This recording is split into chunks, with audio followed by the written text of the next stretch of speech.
¿Sabías que tu alma no va directo al cielo ni al infierno cuando mueres? Jesús habló de un lugar intermedio que la Iglesia rara vez menciona. La Biblia lo nombra claramente, y lo que dice ahí cambia todo lo que creías saber sobre la muerte. Hay un instante que nadie te ha explicado bien. Ese segundo exacto en que el corazón deja de latir y el alma, separada del cuerpo, abre los ojos en otro lugar. La mayoría de los predicadores te dirán que ese lugar es el cielo, directo, sin escalas, sin preguntas. Pero cuando uno abre las Escrituras con calma, sin prisa, sin repetir lo que siempre se ha dicho desde el púlpito, encuentra algo distinto. Encuentra un lugar intermedio, un espacio del que Jesús habló con total claridad y que sin embargo casi nadie menciona en la iglesia el domingo por la mañana. Vamos a Lucas 16, versículo 19 en adelante. Ahí Jesús cuenta la historia de un hombre rico y de un mendigo llamado Lázaro. Los dos mueren, y aquí está lo que la mayoría pasa por alto. Ninguno de los dos va al cielo final ni al infierno de fuego eterno que se predica hoy. Lázaro es llevado por los ángeles al seno de Abraham, y el rico despierta en un lugar de tormento consciente, separado por un gran abismo. Jesús mismo describe una conversación entre ambos, un reconocimiento, una memoria intacta. Esto no es simbolismo vacío. Esto es una revelación directa sobre el estado del alma inmediatamente después de la muerte, antes del juicio final, antes de la resurrección de los cuerpos. Ese lugar tiene nombre en las escrituras hebreas, Seol, y en el griego del Nuevo Testamento se le llama Hades. No es el infierno definitivo del lago de fuego que se menciona en Apocalipsis 20. Es una morada de espera, donde el alma consciente aguarda, ya sea en consuelo o en angustia, el juicio final que todavía no ha llegado.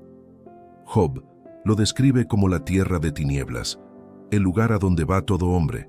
Job 10, 21, 22. Y el rey David, en el Salmo 16:10, escribe algo que estremece: porque no dejarás mi alma en el Seol, ni permitirás que tu santo vea corrupción. David sabía que ese lugar existía. No estaba inventando una doctrina nueva, describía una realidad que su pueblo ya conocía. Y entonces llega Jesús, colgado en la cruz, y le dice al ladrón que está a su lado algo que ha sido mal traducido, mal interpretado y mal predicado durante siglos. De cierto te digo que hoy estarás conmigo en el paraíso. Lucas 23:43. Presta atención a la palabra paraíso. No dice cielo.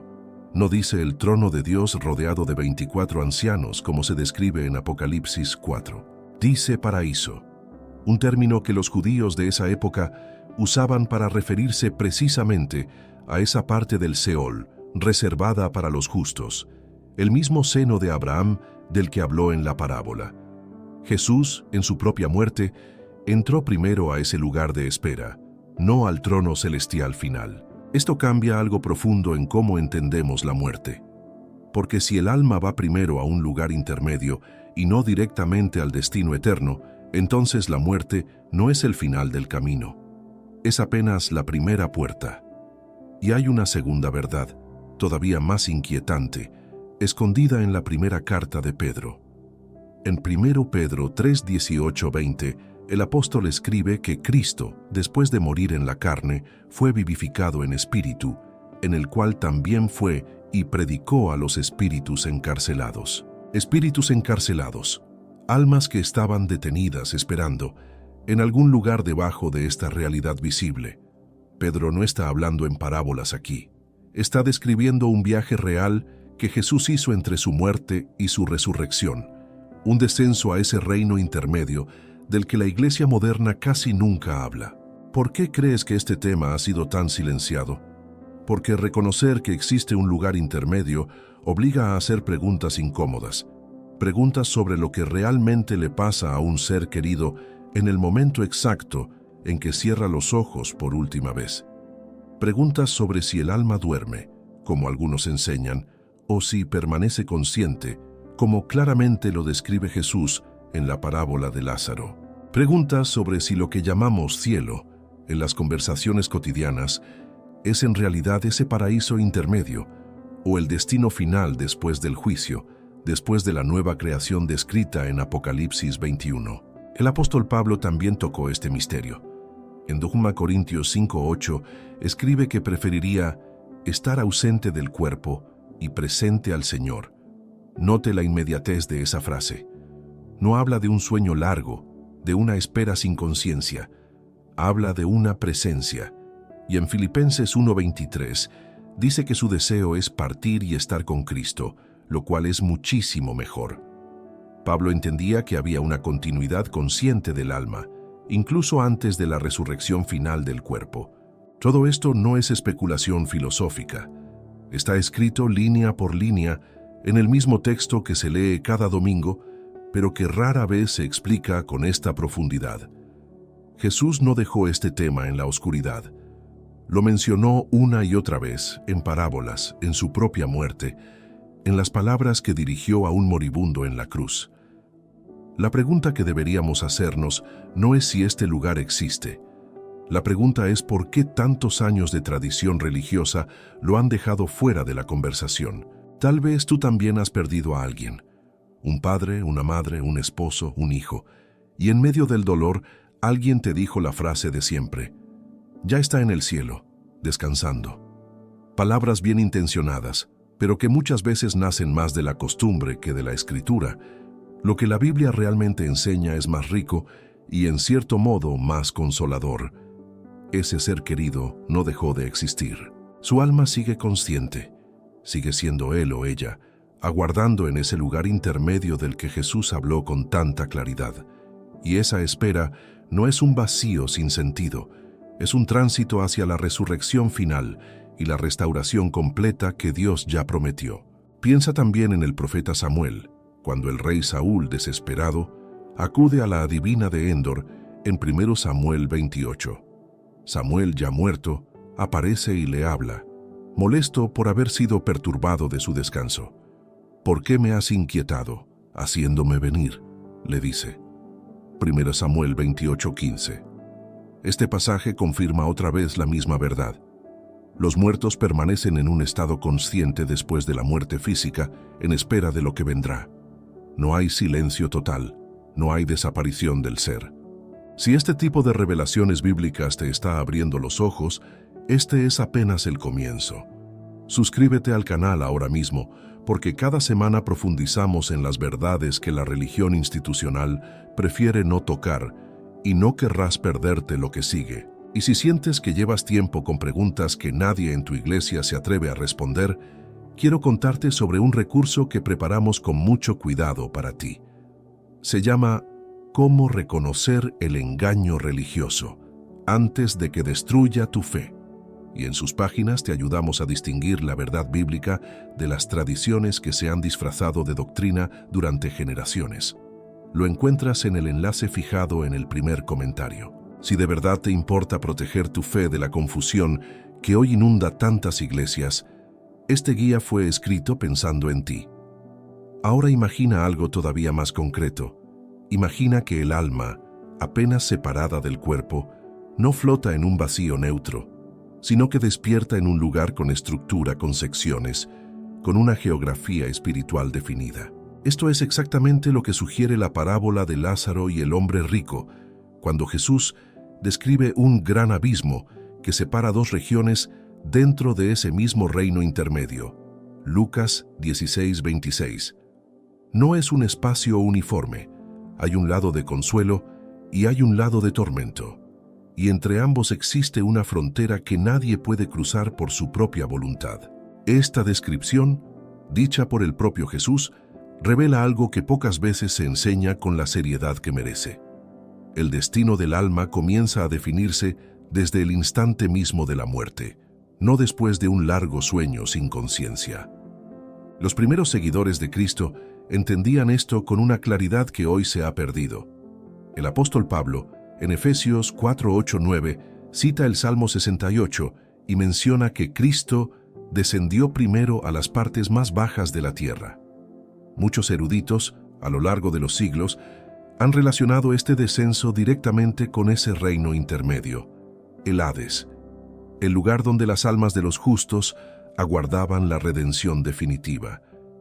No fue un descenso simbólico, fue un movimiento real dentro de esa realidad espiritual que existe justo debajo o más allá de lo que percibimos con los sentidos. Y aquí está algo que sacude cualquier explicación superficial. Si Cristo predicó a los espíritus encarcelados, como escribe Pedro, ¿por qué lo hizo? La primera carta de Pedro, capítulo 3, versículo 19, no da una explicación completa, pero el contexto sugiere una proclamación de victoria, un anuncio de que la obra de redención se había cumplido, incluso para aquellos que habían muerto mucho antes de su llegada. Esto conecta con otro pasaje, todavía más misterioso, en 1 Pedro 4:6, donde se lee: porque por esto también ha sido predicado el Evangelio a los muertos, para que sean juzgados en carne según los hombres, pero vivan en espíritu según Dios. Este versículo ha generado siglos de debate entre teólogos, precisamente porque confirma, sin rodeos, que existe una actividad espiritual real en ese reino intermedio, una realidad que muchos prefieren dejar sin explorar por lo incómoda que resulta. Piensa en lo que esto significa para las generaciones que vivieron antes de Cristo. Abraham, Moisés, David, los profetas, todos ellos murieron esperando una promesa que aún no se había cumplido en la tierra. La carta a los Hebreos lo dice de forma directa. Y todos estos, aunque alcanzaron buen testimonio mediante la fe, no recibieron lo prometido. Hebreos 11:39. No lo recibieron en vida. Entonces, ¿dónde estaban esperando? En ese mismo lugar intermedio, en el seno de Abraham, en el lado de consuelo del Seol, aguardando el momento en que la redención se completara. Esto le da un sentido completamente distinto a la frase que Jesús pronunció en la cruz. No estaba prometiendo al ladrón un ingreso inmediato al trono eterno. Le estaba prometiendo compañía en ese mismo lugar de espera, un paraíso temporal antes del paraíso definitivo. Hay quienes preguntan, si existe este lugar intermedio, ¿por qué la mayoría de las iglesias hoy predican que uno va directo al cielo final al morir? La respuesta tiene raíces históricas, no solamente teológicas. A lo largo de los siglos, ciertas tradiciones simplificaron la enseñanza original para hacerla más fácil de transmitir a las masas, dejando fuera matices que requieren un estudio más cuidadoso de las escrituras originales en hebreo y griego. La palabra Seol aparece 65 veces en el Antiguo Testamento, y en la mayoría de las traducciones populares se traduce simplemente como sepulcro o muerte, perdiendo por completo el sentido de un lugar con conciencia, con actividad espiritual, con una realidad propia.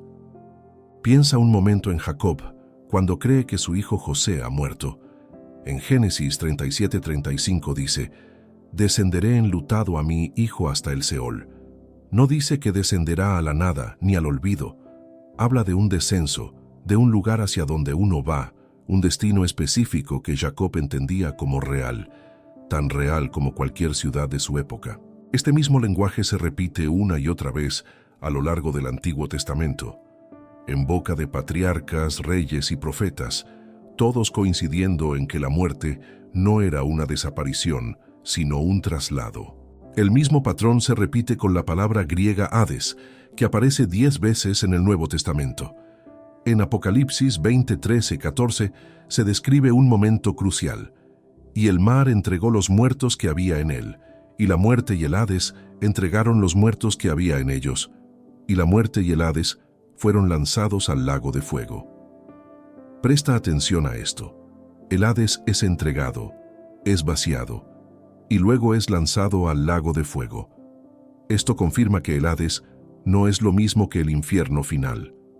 Es una morada temporal, un reino que existe solamente hasta el juicio final, descrito en Apocalipsis 20:11-15, cuando cada persona será juzgada según sus obras y enviada a su destino eterno definitivo.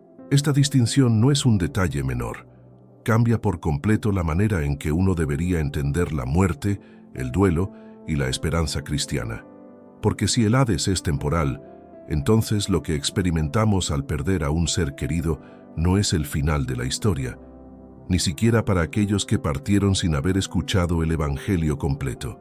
Hay un proceso, una secuencia, un orden divino que se está desarrollando incluso en este mismo instante, en una dimensión que nuestros ojos físicos no pueden percibir, pero que las Escrituras describen con una precisión que sorprende cuando uno se toma el tiempo de estudiarla verso por verso. Y esto nos lleva a una pregunta todavía más profunda, una que muchos evitan por miedo a lo que puedan encontrar: si existe un lugar de espera consciente que determina en qué lado de ese abismo termina cada alma. La respuesta no está escondida, está en las mismas palabras de Jesús, en la misma parábola de Lázaro, y también en lo que Pablo, Pedro y el autor de Hebreos escribieron sobre la fe, las obras y la relación de cada persona con Dios antes de partir de este mundo. Esa respuesta merece ser explorada con el mismo cuidado con el que hemos abierto las Escrituras hasta ahora, porque de ella depende algo que ninguno de nosotros puede darse el lujo de ignorar. Y es precisamente ahí donde continuaremos, porque lo que viene a continuación toca algo que probablemente nunca escuchaste, explicado desde un púlpito. La Biblia no deja esta pregunta sin respuesta. Lo que determina el destino del alma en ese lugar intermedio no es un misterio arbitrario ni una lotería espiritual.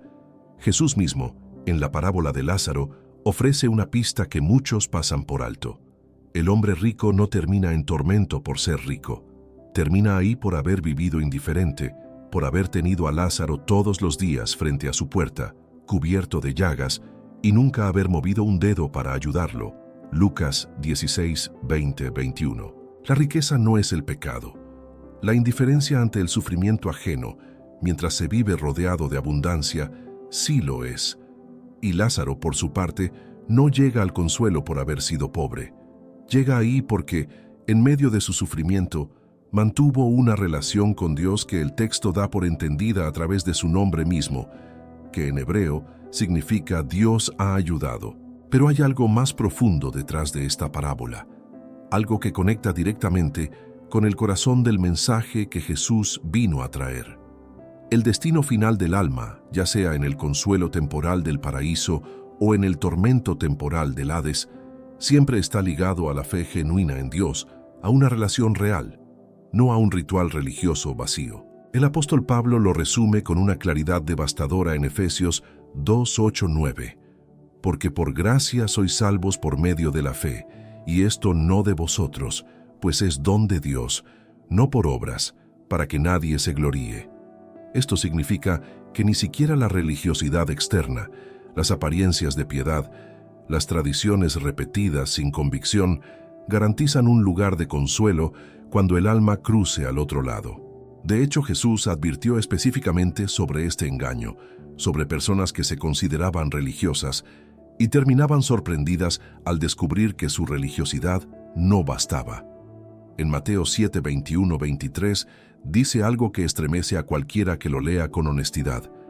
No todo el que me dice, Señor, Señor, entrará en el reino de los cielos, y entonces les declararé, nunca os conocí, apartaos de mí, hacedores de maldad. Note la palabra clave, conocí. No dice que no los reconoció por su desempeño religioso, sino que nunca hubo una relación real, un conocimiento mutuo, una conexión genuina del corazón. Esto es exactamente lo que separa la religión institucional, llena de formas y estructuras, de la fe verdadera que Jesús vino a establecer. Este es un punto que muchas iglesias evitan tocar, porque cuestiona directamente el sistema del que dependen. Si la salvación y el destino del alma dependieran únicamente de asistir a un templo, seguir un calendario litúrgico o repetir oraciones aprendidas de memoria, entonces cualquier institución religiosa podría garantizar el destino eterno de sus miembros con solo mantenerlos dentro de sus estructuras. Pero las Escrituras enseñan algo radicalmente distinto. Enseñan que la relación con Dios es personal, íntima, verificable en el fruto de una vida transformada, no en la asistencia perfecta a un edificio los domingos. Santiago, el hermano de Jesús, añade otra capa a esta enseñanza en Santiago 2:17. Así también la fe, si no tiene obras, es muerta en sí misma. Aquí no hay contradicción con lo que escribió Pablo. Ambos apóstoles coinciden en algo esencial. La fe genuina siempre produce fruto visible. No es la obra la que salva, pero la fe verdadera, la que efectivamente conecta a una persona con Dios, transforma su manera de vivir, de amar, de tratar a los demás. El hombre rico de la parábola no fue condenado por su riqueza, sino porque su vida no mostraba ningún fruto de una relación real con Dios. Su fe, si es que alguna vez la tuvo, estaba muerta. Ahora bien, hay una pregunta que probablemente ya está formándose en tu mente. ¿Qué pasa con las personas que nunca escucharon el Evangelio, que vivieron y murieron sin la oportunidad de conocer a Cristo? Este es uno de los temas más delicados de toda la teología cristiana, y las Escrituras no ofrecen una respuesta simplista. Romanos 2, 14, 15 sugiere que incluso aquellos que no tuvieron la ley escrita, mostrando la obra de la ley escrita en sus corazones, serán juzgados según su respuesta a la luz que sí recibieron a través de la conciencia, de la creación misma, de las señales que Dios coloca frente a cada persona, sin importar su ubicación geográfica o su momento histórico. Esto no elimina la necesidad de Cristo, pero sí revela un Dios profundamente justo, que no condena a nadie sin haberle dado una oportunidad real de responder a la verdad que tenía disponible. Este es precisamente el motivo por el cual Cristo, después de morir, descendió a predicar a esos espíritus encarcelados de los que habla Pedro.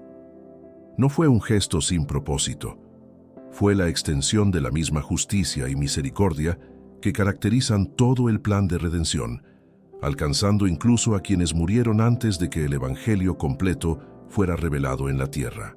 Esto nos muestra un Dios que no abandona a nadie en la oscuridad sin ofrecerle en algún momento, en alguna forma, la oportunidad de responder.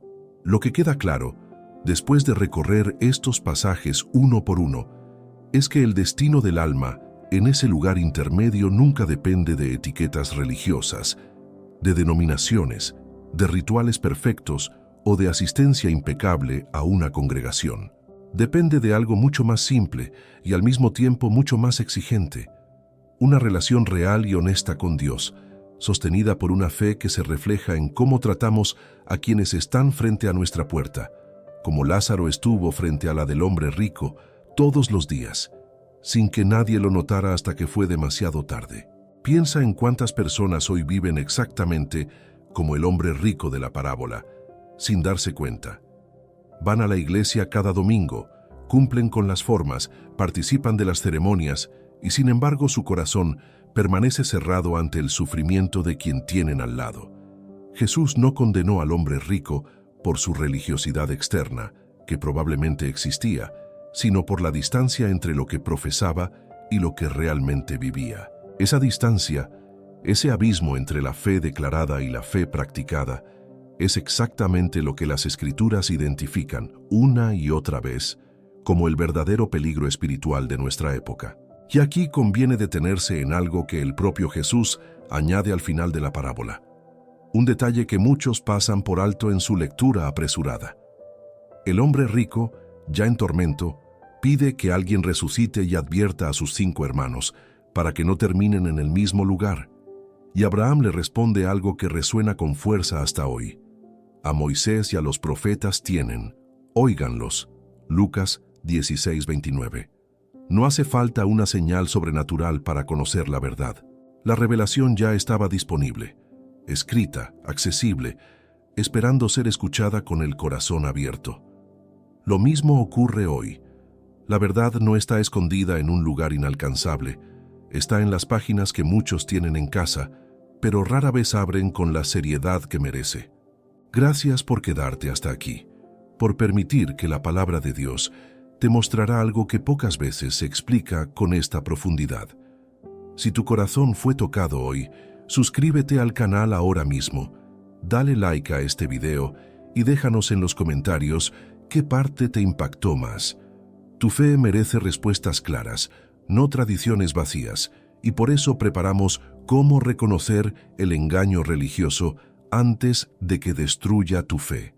Disponible en el enlace fijado en el primer comentario. No dejes que la confusión religiosa siga robándote la verdad que Dios ya te reveló. Quédate, porque en el próximo video seguiremos abriendo juntos las escrituras que la religión institucional prefiere no tocar.